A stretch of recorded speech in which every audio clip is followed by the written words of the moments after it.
Oke, selamat malam, selamat pagi, selamat siang, ataupun selamat sore. Dimanapun kalian berada, semoga sehat selalu.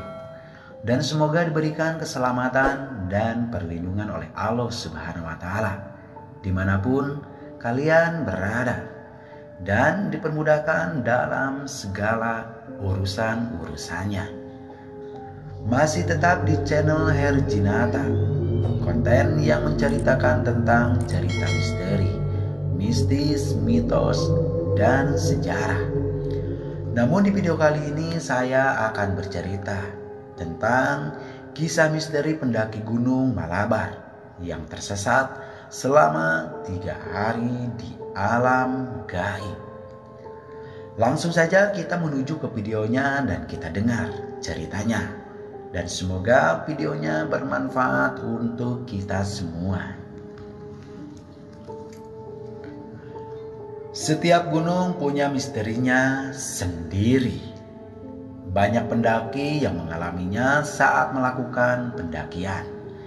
Salah satunya adalah kisah nyata pendaki yang tersesat di Gunung Malabar, Jawa Barat. Kisah misteri pendaki Gunung Malabar ini beberapa waktu lalu sempat viral saat diunggah di Facebook yang bernama Apriandika pada tanggal 16 September 2020. 6 pendaki ini merasa melakukan pendakian selama sehari semalam. Tapi ternyata mereka sudah 3 hari tersesat di belantara gunung tersebut. Peristiwa bermula saat Andika bersama 5 orang temannya mendaki puncak Gunung Malabar di kawasan Pangalengan, Kabupaten Bandung.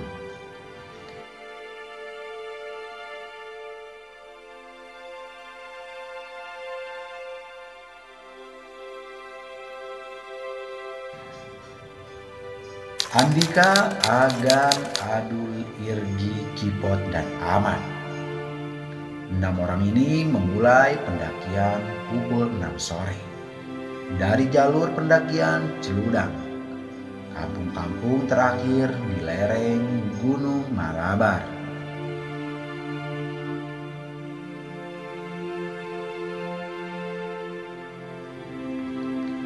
Seusai sholat maghrib sebelum pendakian, seorang kakek menanyakan, "Mengapa mereka mendaki pada tengah?" Mendengar pertanyaan itu, mereka pun menjawab dengan setengah bercanda. Namanya juga anak-anak mendaki, suka tantangan dan coba-coba. Lantas kakek itu mengingatkan agar berhati-hati, sebab selama ini para pendaki biasanya menghindari mendaki Gunung Malabar pada malam Jumat.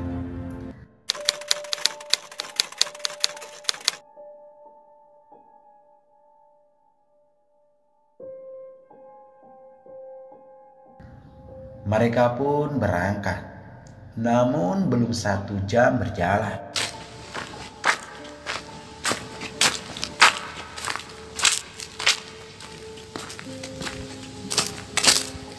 mereka mendapatkan hal-hal aneh.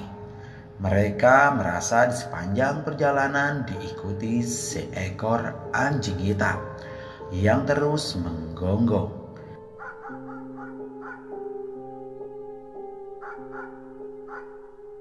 Dengan susah payah mereka akhirnya berhasil mengusir anjing itu. Memasuki kawasan perkebunan kopi Gunung Malabar, lagi-lagi mereka mendapat teror. Kali ini suara nyaring seperti besi yang dipukul berulang-ulang, dan disusul suara motor yang digas berulang-ulang.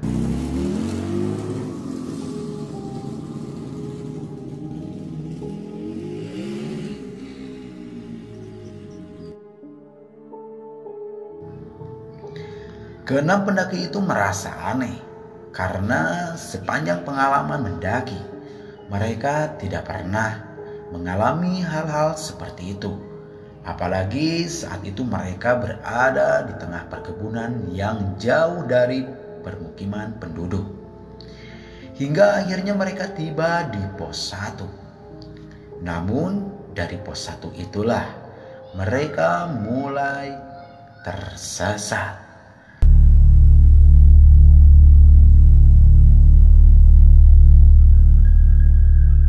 Mereka tiba-tiba menemukan jalan setapak yang bercabang-cabang di antara lebatnya hutan.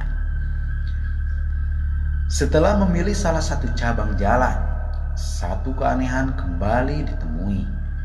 Mereka tiba-tiba mendapati akar pohon besar yang membentuk terowongan. Keenam pendaki itu pun harus berjalan sambil membungkuk untuk melewati terowongan itu. Selepas terowongan itu, Andika dan kelima temannya benar-benar kehilangan arah. Mereka merasa berada di sebuah hutan antah berantah. Keenamnya akhirnya memutuskan untuk istirahat. Andika mengatakan saat itu sudah menjelang tengah malam. Dia heran, pendakian Gunung Malabar paling lama 4-5 jam. Namun saat ini mereka merasa hanya berjalan berputar-putar saja. Di tengah-tengah istirahat, tiba-tiba mereka tercium bau belerang dan telur busuk. Keenamnya mulai panik dan saling merapatkan duduk. Dalam suasana ketakutan, mereka dikejutkan dengan suara-suara berat kakek-kakek yang minta rokok. Tolong dek, minta rokoknya. Mereka saling bertatapan satu sama lain. Ada suara, tapi tidak ada sosoknya. Mereka pun segera bergegas meninggalkan tempat itu.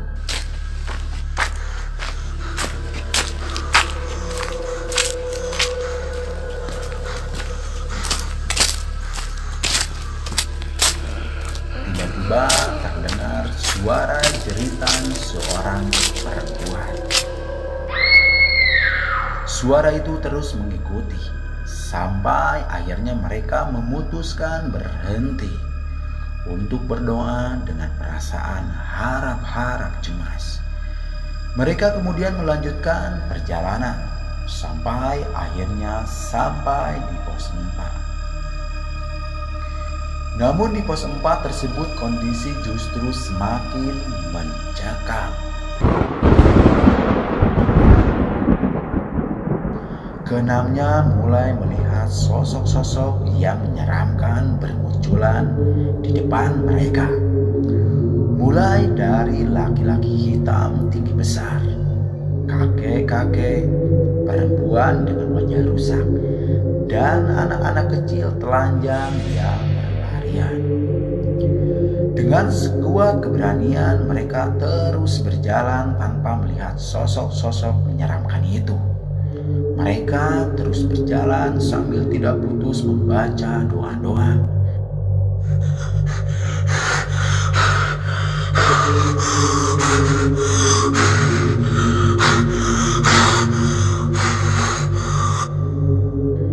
Keenamnya akhirnya sampai di puncak pukul 2.30 waktu Indonesia Barat.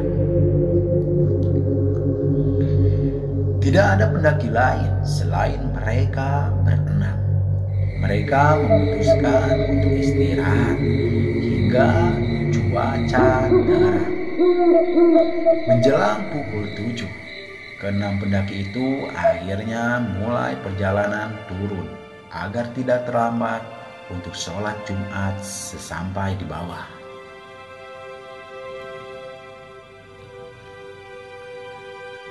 Kali ini perjalanan turun gunung sangat berbeda dengan jalan malam hari sebelumnya. Mereka melewati jalan yang selama ini mereka kenal dalam pendakian Gunung Malabar. Tidak sampai 4 jam, mereka sudah sampai di bawah dan bertemu dengan beberapa warga setempat. Keenamnya tiba di warung tempat mereka menitipkan motor. Masih ada waktu untuk istirahat dan makan. Tidak lama mereka di warung karena mereka harus menunaikan sholat Jumat. Mereka pun berkemas. Melihat sikap mereka, pemilik warung pun bertanya, mengapa tergesa-gesa pulang? Buru-buru Jumatan, Kang. Takut telat, sahut salah satu dari mereka. Mendengar jawaban itu, kini pemilik warung yang aneh. Jumat, ini kan Minggu, kok sholat Jumat?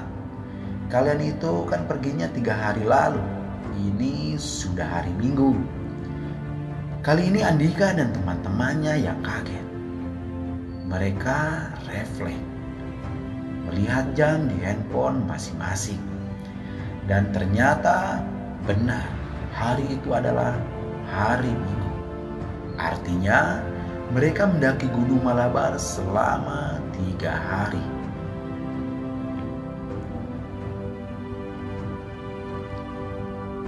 Itulah cerita dari 6 pendaki di Gunung Malabar, Jawa Barat. Percaya atau tidak percaya dikembalikan kepada kepercayaan diri kita masing-masing.